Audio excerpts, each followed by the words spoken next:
কোনো একজন ব্যক্তি যদি ভুল করে সেটা তার দায়টা কি তার দল কিংবা তার পরিবারের উপরে বর্তায় কিনা আসলে?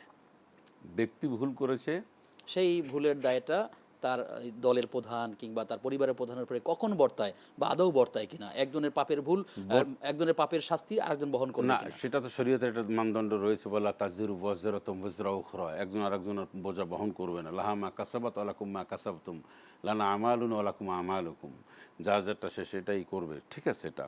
কিন্তু একজন দলীয় প্রধান যদি এমন একটা ব্যক্তিগত ভুল করে, পার্সোনাল একটা ভুল করেছে, তা সেটা তো ব্যক্তির উপরে, দলের উপরে বর্তায় না। যদি সে এমন বক্তব্য দিতে গিয়ে যদি দলীয় বক্তব্য হয়ে যায়, বক্তব্য ছিল দলের পক্ষ থেকে ভুল করেছে, সেটা তো নিশ্চয়ই দল এটা করবে। তো আমাদের উচিত হচ্ছে, আপনি যেটা বলেছেন, সবার আগে উচিত হচ্ছে আমাদের গ্রহণ, বলার জন্য সতর্কভাবে বলা, আর কেউ কিছু বললে সেটাকে গ্রহণ করে নেওয়া। আমরা করি কি, একজনের একটু ত্রুটি হলে সেটা সোশ্যাল মিডিয়ার থেকে শুরু করে যত জায়গায় আছে এটা আমরা ছড়াই দিই।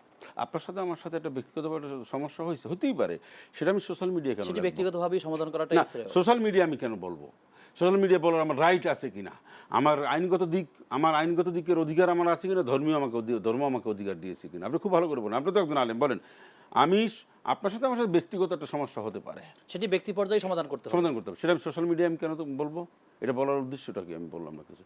এটা হলো দিয়া জ্ঞান তো আসলে খুব কম, পুওর নলেজের কারণে এটা হয়, গরিবী জ্ঞান।